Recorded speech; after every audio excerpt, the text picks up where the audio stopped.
ডাকাতিয়া বিলের গল্প। অনেক বছর আগে খুলনার এক গ্রাম ছিল ডাকাতিয়া বিলের পাড়ে। বিশাল জলাভূমি, বর্ষায় যেখানে শুধু পানি আর শীতকালে সবুজ ধানের ক্ষেত। এই বিলের আশেপাশের মানুষরা মাছ ধরা, ধান চাষ আর শাকসবজি বিক্রি করে জীবিকা নির্বাহ করত। গ্রামেরই এক দরিদ্র যুবক ছিল গৌরঙ্গ। তার বাবা মা মারা গিয়েছিল ছোটবেলায়, তাই জীবন শুরু হয়েছিল অনেক কষ্ট নিয়ে।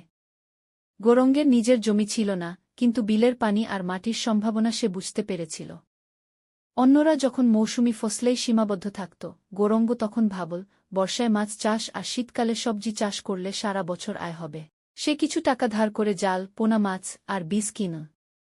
প্রথম বছরেই বর্ষায় প্রচুর মাছ বিক্রি করল, শীতকালে লাউ, শিম, ফুলকপি চাষ করল। ধীরে ধীরে ঋণ শোধ করল, জমি কিনল, আরও বড় আকারে চাষ শুরু করল। গৌরঙ্গ শুধু নিজের উন্নতি করেনি, গ্রামের আরও অনেক বেকার যুবককে কাজ দিল, তাদের মাছ চাষ ও সবজি চাষ শিখিয়ে দিল। কয়েক বছরের মধ্যে গৌরঙ্গ দরিদ্র থেকে গ্রামের অন্যতম সফল কৃষক হয়ে উঠল। ডাকাতিয়া বিলের গল্প। অনেক বছর আগে খুলনার এক গ্রাম ছিল ডাকাতিয়া বিলের পাড়ে। বিশাল জলাভূমি, বর্ষায় যেখানে শুধু পানি আর শীতকালে সবুজ ধানের ক্ষেত। এই বিলের আশেপাশের মানুষরা মাছ ধরা, ধান চাষ আর শাকসবজি বিক্রি করে জীবিকা নির্বাহ করত। গ্রামেরই এক দরিদ্র যুবক ছিল গৌরঙ্গ।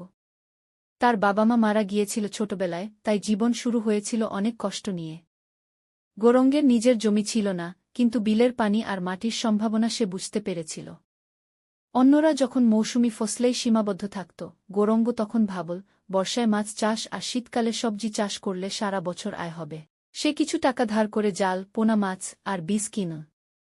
প্রথম বছরেই বর্ষায় প্রচুর মাছ বিক্রি করল, শীতকালে লাউ, শিম, ফুলকপি চাষ করল। ধীরে ধীরে ঋণ শোধ করল, জমি কিনল, আরও বড় আকারে চাষ শুরু করল।